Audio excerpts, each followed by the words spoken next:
Hello and welcome to Runkle of the Bailey. My name is Ian Runkle. I'm a Canadian criminal defense and firearms lawyer. Today I want to talk about a case out of Saskatchewan that's been getting a lot of headlines. We can see an example here from the National Post. Saskatchewan judge rules roadside breath testing without any suspicion is constitutional. I always like to go to the case law because the case law is what's going to tell us what this case is about. So we'll go and have a look at that. You see here, it starts out and it indicates the charges that Mr. Morrison was facing. The first is a charge of impaired driving, that he operated a conveyance while his ability to operate is impaired to any degree by alcohol. Conveyance is legal language that means some kind of vehicle, and this section requires that your ability is somehow reduced or impaired, but it doesn't say how much alcohol you have. In theory, this could be one drink, it could be half a drink, if you were particularly susceptible. The second count is that he had a blood alcohol concentration that is equal to or exceeds 80 milligrams of alcohol in 100 milliliters of blood. Commonly call this the over 80 charge.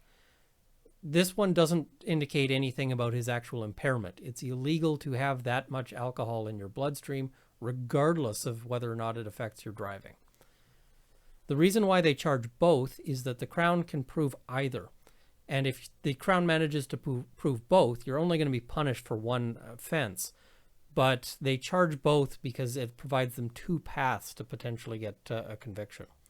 So the trial starts with a voir dire. Now, a voir dire is normally a trial within a trial, but in this case, they agreed to do it in a blended fashion. So normally a voir dire is like a little mini trial where the evidence called in the voir dire doesn't necessarily go into the trial itself. But here they're just doing it all together. That saves everybody some time, some cost. Where it's fairly straightforward, this can be a means to essentially save court time and avoid having to redo things. Mr. Morrison argues that the new section, and this is referring to a section of the criminal code that allows a peace officer to demand a sample from you, a breath sample at the roadside, regardless of whether they have any basis to think you are impaired or even that you've consumed alcohol. They can just ask just because they're curious, just because they want to know. So, which came into force December 18th, 2018, infringes his charter rights to be free from unreasonable search and seizure and his rights to be free from arbitrary detention or imprisonment, and seeks the following remedies. So the first one, he wants a declaration that this section is unconstitutional. Second, he's asking for a judicial stay of all charges, so he wants the judge to throw the case out. 3, any other remedy the court deems appropriate, and they specifically note this as including the exclusion of all evidence emanating from the breaches. Of course, in this case, if they throw out the evidence, then he's going to be acquitted because there's going to be no evidence of his guilt. Skipping ahead, we can get to some of the facts of this or the circumstances. So these officers are driving along. They observed the vehicle for some 10 minutes before effecting the stop and did not observe anything unusual or suspicious about Mr. Morrison's driving. When asked why the traffic stop was conducted, Constable Schreiner replied, "The traffic stop is being conducted to check for driver's license, registration, driver fitness, vehicle fitness." From my perspective, looking at this, the first thing I wonder is if they're just going around doing random stops, why are they following him for 10 minutes? Why don't they just do the stop right away? And they're following him for 10 minutes, sort of looking at his driving. I'm kind of wondering if there was something else going on, something else about Mr. Morrison that brought him to their attention or that made them curious. Because there's nothing unusual or suspicious. Why are they stopping this guy? Why are they interested? And why do they follow him for 10 minutes? That we don't really know under these circumstances, but it is a bit of a question that arises in my mind. And if I saw this in a file, I'd possibly think of that might be something I wanted to pursue a little later. So we see here, okay, just keep going for us and please tell the court what happened. Okay, so we would have returned to our police vehicle, myself or Constable Rathgeber. I'm not sure who was operating the mobile computer in the vehicle, but I believe it was Constable Rathgeber would have checked driver's license registration, ensuring that Mr. Morrison's a valid driver and has a valid vehicle. And then after that, it would have been its Corman Park Police Service policy to perform a mandatory approved screening device demand and subsequently take a sample from any driver we stop after 6 p.m. or 1800 hours at night. And so Constable Rathgeber would have returned to the vehicle to read that demand. At that time, Constable Rathgeber was not a trained operator of the approved screening device, And so I would have conducted that sample. When we see this would have and that kind of language, what this indicates is that the officer probably doesn't have a great memory of what's going on here. This isn't all that surprising because this trial is probably happening some 6 months or 9 months after the event. And the officer is going to have dealt with a lot of traffic stops. So remembering each particular stop is going to be a little difficult. They rely on notes. And here we see that he's relying on essentially his best guesses about what would have happened. After directing Mr. Morrison to put out a cigarette, Constable Schreiner waited 5 minutes before administering the ASD test. This was done at 5 minutes after midnight. The screen turned red and displayed fail. At 6 minutes after midnight, Constable Schreiner arrested Mr. Morrison for impaired operation of a motor vehicle. So we see there's a 5-minute wait. And the reason for that 5-minute wait is that Mr. Morrison was smoking, and certain chemicals from cigarettes can affect the test. So they wait 5 minutes for that to sort of clear the mouth and to provide for a test that is not going to be contaminated in that fashion. Now, note that this means that if you are a smoker and you are in the habit of smoking in your vehicle, any of these stops is going to have an additional 5-minute wait. So if you're on your way to get somewhere and you're in a hurry, that's going to slow you down. So you see they arrested him at this point because at this point, once they've got the fail, they've got reasonable and probable grounds to believe in the impairment. So that's why they arrested him at that point. Following the arrest, Constable Schreiner contacted the Martensville RCMP detachment to ask for someone to come and wait with Mr. Morrison's vehicle for a tow truck. And secondly, about the availability of a breath technician. So the breath technician will be back at the station where they have a bigger, less portable, more expensive, but more accurate machine. And so they want somebody who's trained on that machine to take samples. Mr. Morrison was placed in the police vehicle, and at that point, Constable Schreiner noticed the smell of beverage alcohol. So he didn't notice this before, but once he's in a small, confined police vehicle with the officers, that's when it was noticed.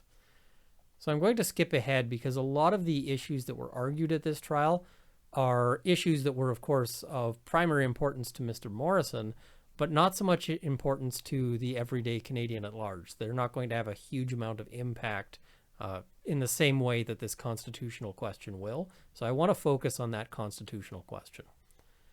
During cross-examination, Constable Rathkeeper acknowledged that there was no evidence of bad driving and that Mr. Morrison did not display any physical signs of intoxication at the detachment, other than the smell of alcohol. Therefore, if not for the fail on the approved screening device, a demand for a breath sample would not have been made.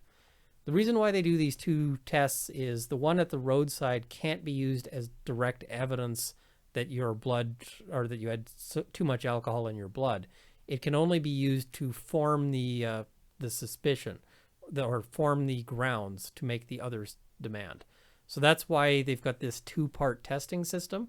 It's so that they can have the light portable test as an initial screening device to determine if you need to be brought back to the station and have the more expensive and lengthier test done, because they don't want to hold you up at the roadside for an hour while they do that test. So that's why that procedure exists. Again, more stuff that is more of relevance to the other issues. So following the conclusion of the Crown's case on the voir dire, defense applied for a directed verdict of not guilty with respect to count 1 of the information, which was granted. A directed verdict is actually quite hard to get. In order to get that, there has to essentially be no evidence on which there could be a conviction, or no evidence at all on a particular element of the offense, which is required to be proven. So because the defense applies for this directed verdict of not guilty and it's granted, we can tell that there's no evidence here on the impairment question. That's why that would have been issued. So there's nothing to show at all that he was impaired by alcohol. So the only question that remains is, was there too much alcohol in his blood, regardless of that circumstance? Jumping ahead a bit to the arguments made by the parties, we see this Crown prosecutor, who I have to apologize for. I don't know his name, and it was mangled in the decision, so I can't really make a good guess here. But they argued essentially that the legislation neither violates the search or the detention provisions of the Charter, and that accordingly they wouldn't even have to look at Section 1, which is the section that provides for a balancing act. If we look, that's this in the Charter of Rights and Freedoms. It indicates the Canadian Charter of Rights and Freedoms guarantees the rights and freedoms set out in it, subject only to such reasonable limits prescribed by law as can be demonstrably justified in a free and democratic society. So that provides the provisions for essentially an escape clause to the rights that are otherwise guaranteed in the Charter. There's a balancing test, and that's the Oakes analysis. That's from the Oakes case. It's a case that gets covered in every first-year constitutional law course. It probably should be covered in high school, to be honest. So he's saying that they don't even have to get to that test. Defense takes a different view. Defense says that if a warrantless search can be compelled without any reasonable suspicion being present, as was the case here, it is a violation of the person's right to silence and the charter-protected right not to incriminate himself. Further, defense argues that the so-called sniffer dog cases, and these were cases around the use of a dog to smell for drugs and that sort of thing, are applicable in this case. The use of a sniffer dog is no different than the use of a sniffing machine, and any warrantless search should be, at minimum, based on reasonable suspicion.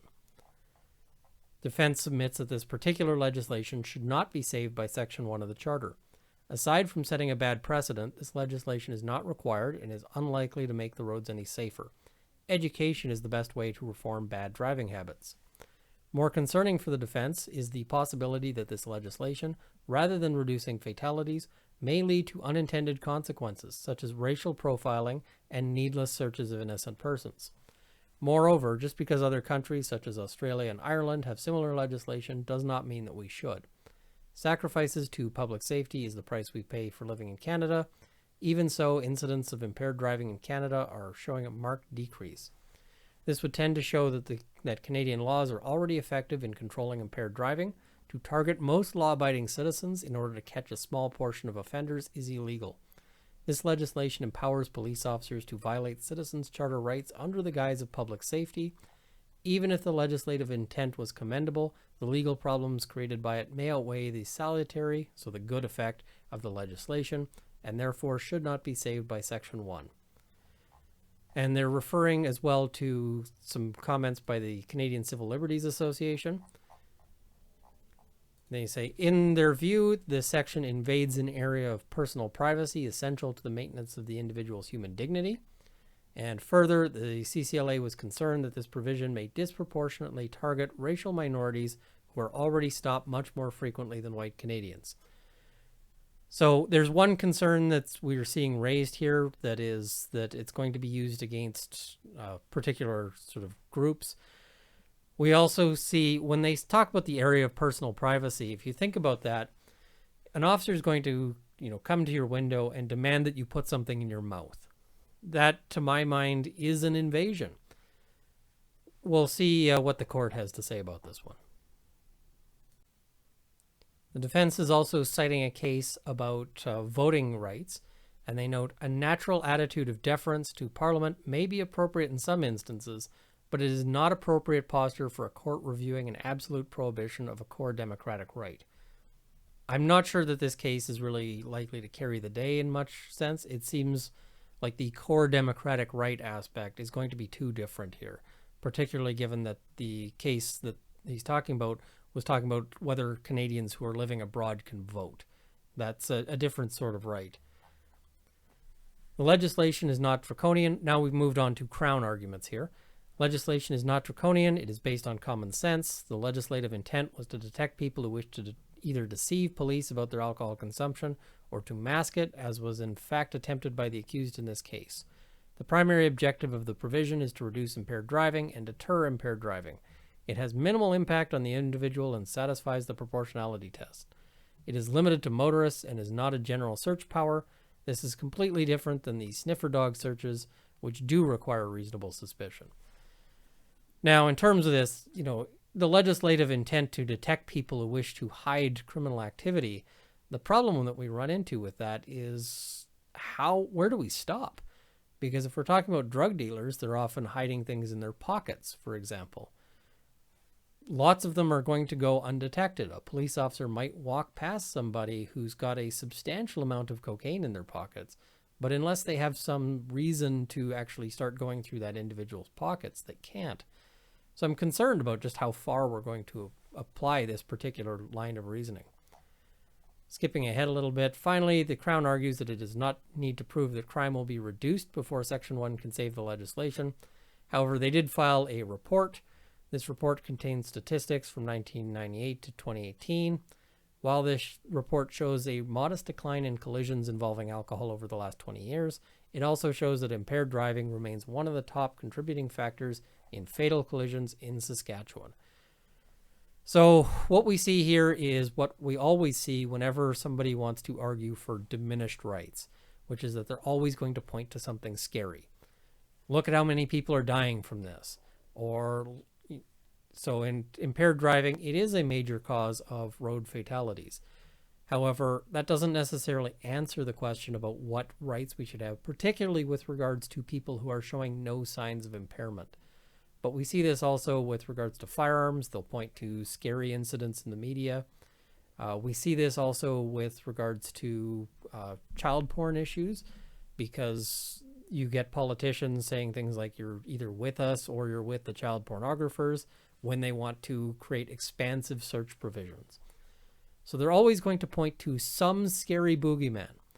And that makes me, from a defense perspective and from a perspective of somebody who thinks we should have an expansive set of rights, always kind of leery when they're pointing to some scary boogeyman, because that always comes with, and here's what rights we want you to give up. Hopefully I've covered the arguments in enough detail that people can follow along with what the issues are here. I'm now going to jump ahead to the decision. So we see here, in the present case, the officer who initiated the stop did not observe any unusual driving by Mr. Morrison.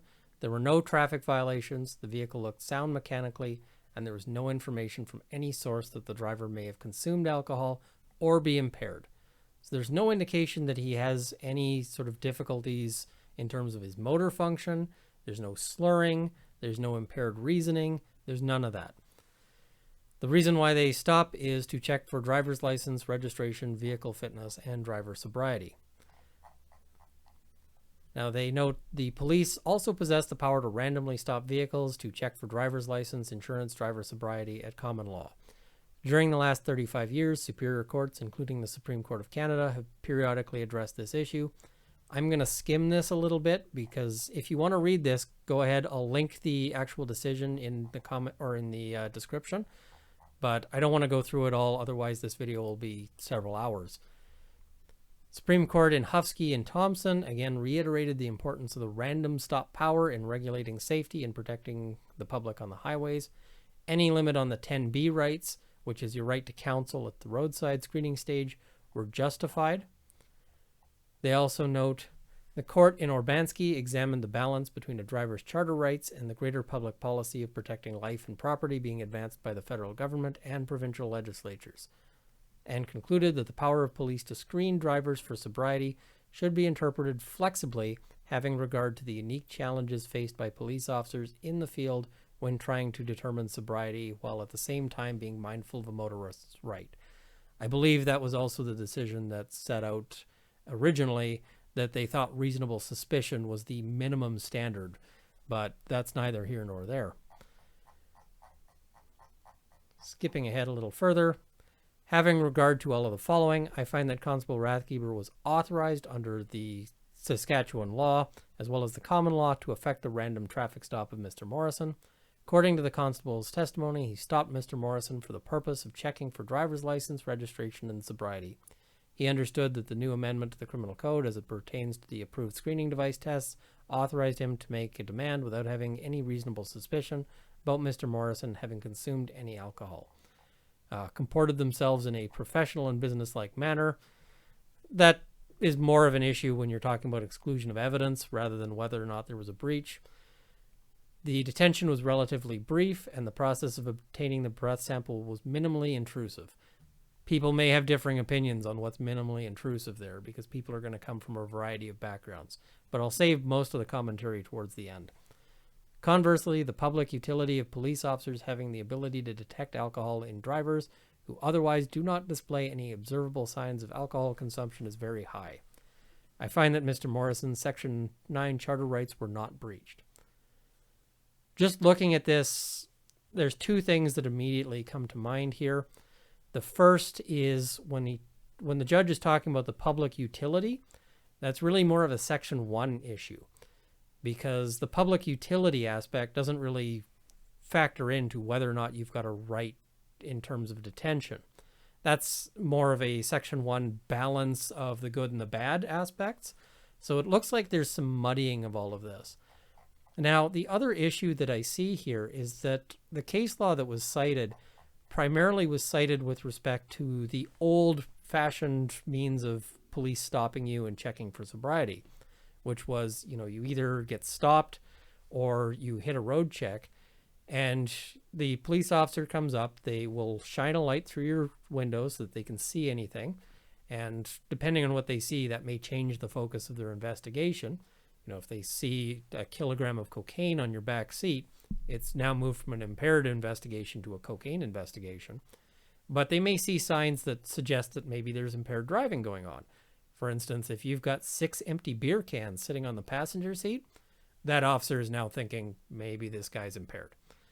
They will talk to you and have a look at your face so they can see there's certain facial indicators of somebody who might be impaired or might have consumed alcohol. They'll observe your motor function as you go and retrieve your license, registration, and insurance. Similarly, they can observe if your behavior is appropriate or if you're not making any sense. Sometimes officers will talk to somebody and that person's so drunk they just can't even form a sentence. They're also likely to lean in and take a good sniff. If they can smell alcohol in the air, and especially if they can smell alcohol on your breath, those are all ways they would have gotten to reasonable suspicion. All in all, though, this process tends to be fairly quick. It tends to be just like a 2-minute process. Here, we're talking about a longer process because, by definition, any extension of time required in order to do this test, which in this case we see was 5 minutes, that's an extension of the detention. So that case law saying that shorter detention is valid, to me, doesn't necessarily get us to the question of whether that longer detention or that extended period is itself not a violation of rights. So those are two issues that I see with this right just off the cuff. Were the accused Section 8 charter rights violated? So that's the search provisions. Under the new provision, just like under the previous section, a motorist upon whom a demand was made to provide a breath sample into the ASD is obliged to comply. Failure or refusal to do so will likely result in being charged with a refusal to provide a breath sample. And by likely, we're talking 99.9999%. If you're telling the officer that you have a reason why you can't, the odds that the officer believes you are generally fairly low.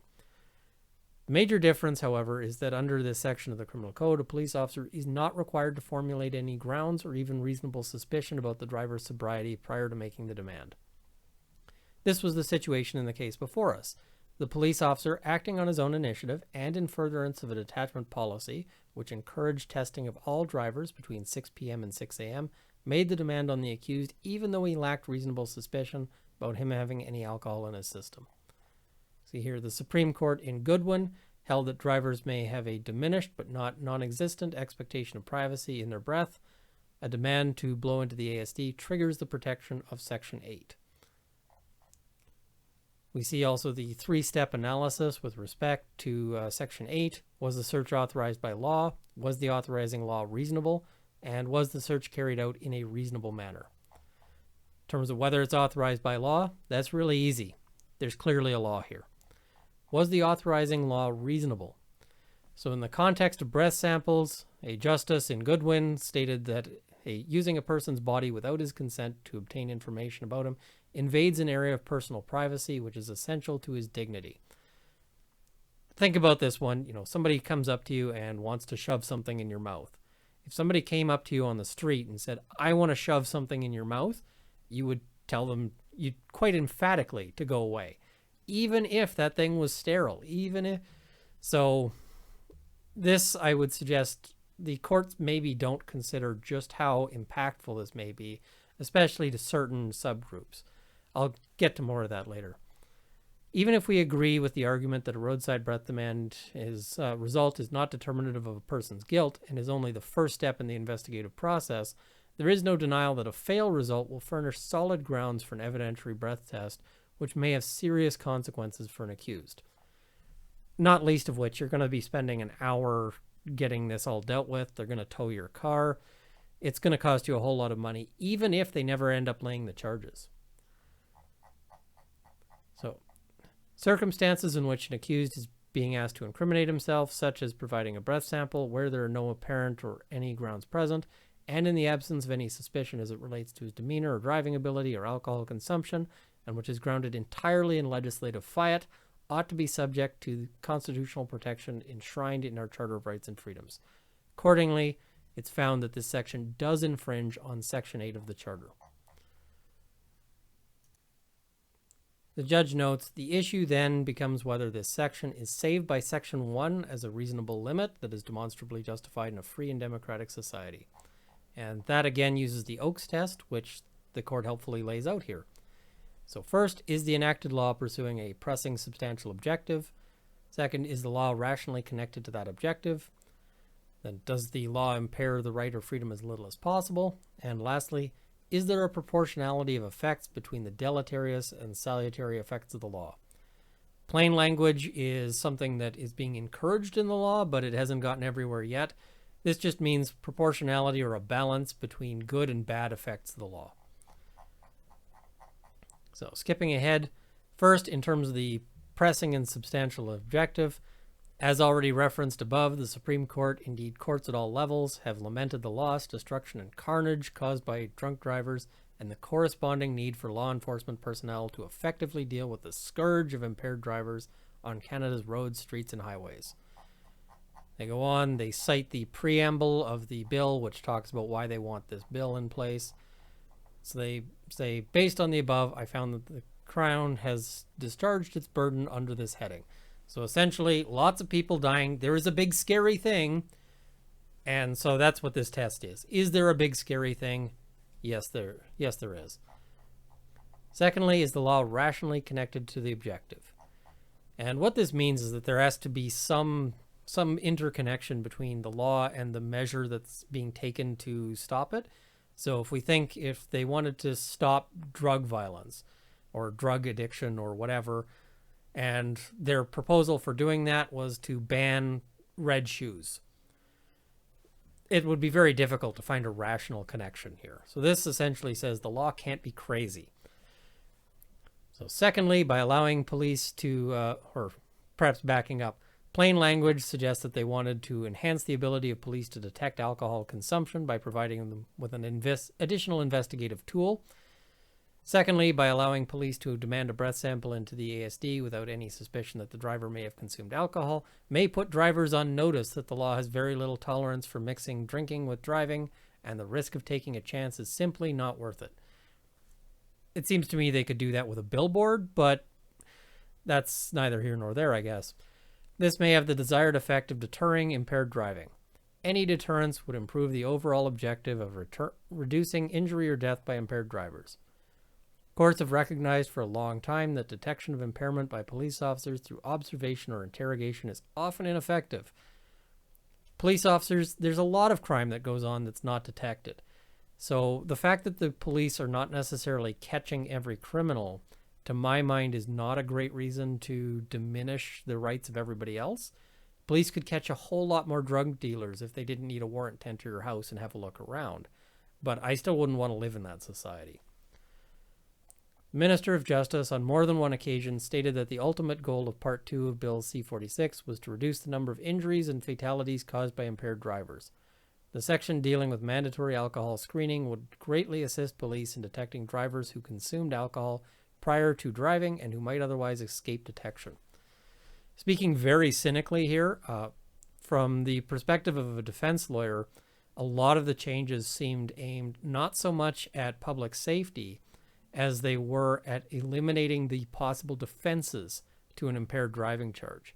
Some of those defenses that were eliminated are essentially defenses of factual innocence that say that I was not drunk at the time I was driving a vehicle, and those have been greatly diminished you can be in a situation where you were cold sober driving and are still likely going to get convicted at a trial. So I'm a little cynical about the ultimate goal, because the ultimate goal may have been to win more court cases. Thirdly, does the law impair the rights or freedoms as little as possible? So the first two tests are very easy to overcome. Now we're getting into tests that are that put a little bit more of a burden on the Crown. So previous attempts or strategies to detect alcohol in a driver, such as observation for signs of impairment like slurred speech or bloodshot eyes, smell of alcohol, questioning of a driver about his alcohol consumption, and field sobriety tests, have all had varying degrees of success but also of failure. And since driving, as stated in Orbansky, is not an inherent right and is subject to extensive regulations to protect life and property, and since I find that there are no obvious or apparent less restrictive schemes that the government could employ, I find that the Crown has proven on a balance of probabilities that the legislation impairs the accused's rights in a minimal way. I can already think of a less restrictive scheme, which would involve changing the refusal or failure to provide a sample such that it's not inherently an offense at the roadside, but that is sufficient to allow the officer to arrest and to take somebody back to the station to provide the more expansive breath sample tests. So that would mean that those individuals who, for instance, think they have the right to a lawyer at the roadside, and they say, I'm not going to blow until I talk to my lawyer, that would keep them from actually facing charges. It would provide, I would suggest, a less restrictive means for dealing with this. The other thing I just find myself wondering is if you have somebody who can be watched by the police for a substantial period without seeing any signs of impairment, what degree of the carnage on our streets they talk about is people who fall into that category? What degree of that is people who show no signs of impairment? How much more dangerous are those people over the people who can be detected by the ordinary scheme? And if they aren't any more dangerous than the ordinary driver, that suggests that maybe we're giving up rights and freedoms here for nothing. So that's a question I can't answer. That's a question for scientists, but it's one that I think that we really need some answers to. Fourthly, is there a proportionality of effects between the bad and the good effect of the law? For reasons below, he finds that that this law achieves proportionality between the good and the bad. Any reasonable legislation that would act as a deterrent and encourage responsible behavior will benefit and safeguard society. Drunk drivers are more likely to kill or injure than sober drivers, less intoxicated motorists, less victims. Obviously, this section also has a bad effect. Every person in a free and democratic society should, to the greatest extent possible, be free from a warrantless search or seizure, especially when no grounds or reasonable suspicion exist. This becomes even more concerning when that search or seizure incriminates the person. However, the new provision, even though it eliminates the reasonable suspicion requirement, is grounded to an extent on the premise that it is a supplemental investigative tool that is not determinative of a person's guilt and is subject to judicial review. The search is restricted to provision of breath samples, does not extend to a person's belongings or his living space. Personally, an officer at the roadside can't demand that you hand over your wallet to flip through it. I would rather hand over my wallet to be flipped through than have something shoved in my mouth, especially during the current pandemic situation. And further, when they talk about it being subject to judicial review, sorry about that. When they talk about it being subject to judicial review, that's going to be cold comfort for a lot of people. It might take you 6 months to get in front of a court. During that time, most or many provinces will have suspended you from driving. You can't drive at all during that period. And you're also going to end up spending a lot of money on this. You might be out tens of thousands of dollars fighting this. Are you really going to be that thrilled that you've had judicial review if you've ultimately been improperly dealt with on this? I also note that a lot of judicial review on these won't happen. And that's in situations where if it's only being demanded that you provide a sample for abusive reasons.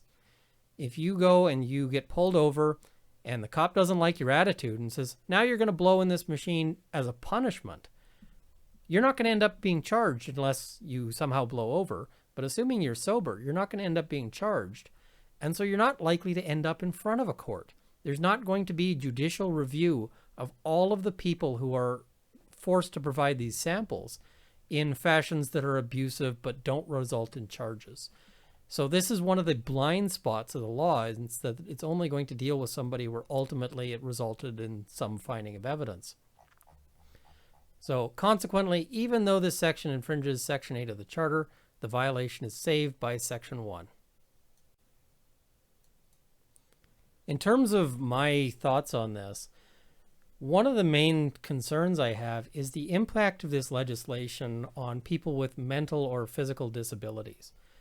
Particularly, I think of individuals with very reduced lung function or ability to provide a sample at the roadside.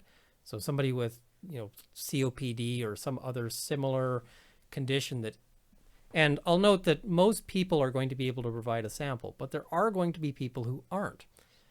And you might also have people who have suffered various traumas and who might not be able to provide a sample simply because the experience of having a very large man pushing something into their mouth might be traumatic. I'm not going to go into details about what I'm thinking of here, but so these are individuals who are likely, if they are faced with this demand, likely going to be in a situation where they end up getting charged for refusing or failing to provide a sample. There is a provision that allows them to show that they have a reasonable excuse, but that's at trial. That's going to be tens of thousands of dollars down the road. That's going to be 6 months off the road. And it's one thing if you're living in the city and you have access to good buses, you've got access to taxis and so forth. But if you're living out in the country, a vehicle, it might be essential. You might need that vehicle to do a occasional shop because a major store might be a fair drive away and you have to buy a whole lot of stuff and bring it back and you go shopping however often. If you don't have a vehicle, you can't do that. Even getting to the courthouse. If you're living a substantial distance away from the courthouse and you have no vehicle and you're in an area where there just isn't taxis and transport and all of this, how do you do it? You're going to end up causing a whole lot of difficulty. So in particular, I'm thinking of, rural people, including rural and remote reserves. I'm thinking of people with disabilities that preclude them from providing samples. I'm thinking of people who might be on the bad side of the police for some reason. I'd hate to be, I think about what happens if I get pulled over and if I'm recognized as a defense lawyer. Are they going to say, yeah, you get to take an ASD just because we know you and we don't like you? All of these are things that the court doesn't really consider, these edge cases. They appear to largely be looking at this in the context of the sort of average, urban, healthy Canadian. And that's not typically who I worry about when I think of laws with bad effects. I think of the people who have less resources, the people who struggle, the people who have disabilities, the people who are unusual in some fashion. That's who's really going to end up being hurt here. So that's why I have concerns about this legislation. The idea of getting impaired drivers off the road, that's a good idea, but this may not be the right approach, and it may not be one that can be justified when we think of the downstream consequences. Previously, where an officer had to have some reasonable suspicion, if the officer is behaving badly, you can at least attack that on the reasonable suspicion basis, because they have to be able to point to something that causes reasonable suspicion. Now, if you suspect that the officer is doing it just because they don't like you personally, there's not really a way to address that. The other thing that occurs is that if you're one of these people who has some sort of physical disability or a mental disability that prevents you from providing a sample, ordinarily what I would have suggested beforehand is that it would have been wise to take the precaution of just ensuring you consume 0 alcohol in conjunction with driving. Because that way you could avoid being compelled to provide one of these tests and ending up having to face charges at great expense and then ultimately having to defeat this at trial. But now that's not an option. Somebody with COPD who drinks no alcohol whatsoever may still be asked to provide a sample, not because their driving is bad, not because there's some indication, but just because they're there. And if they can't do that, these are people who are facing the possibility of just random arrest and random charges. I find it hard to find that fair. We've effectively taken people who are already vulnerable and removed one of the few protections that they had in the law and left them greatly exposed. So I'm wondering if perhaps even some provision where people could have a card just to indicate, listen, I've got a serious medical condition, something akin to the disability placards in the windows.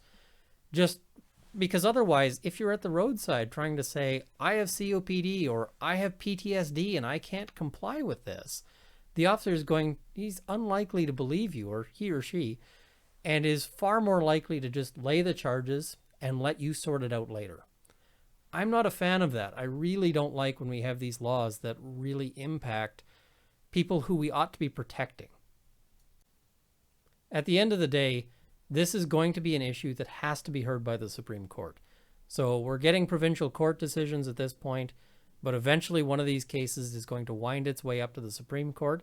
It might not be this case, but I hope that some of the issues that I've raised that maybe weren't addressed in this judge's decision, I hope some of those issues end up before the Supreme Court, because most of my concerns with this legislation weren't touched in this decision. And I find that concerning. I hope this has been instructive. Please like, share, and subscribe if it has. Please also let me know in the comments what you think. One thing in particular, I'm using a different webcam than I have in the past. Please let me know what you think of the video quality. I note that my lighting is not currently set up, so the brightness is its own thing. But just in terms of the video quality, I'm still trying to figure that out.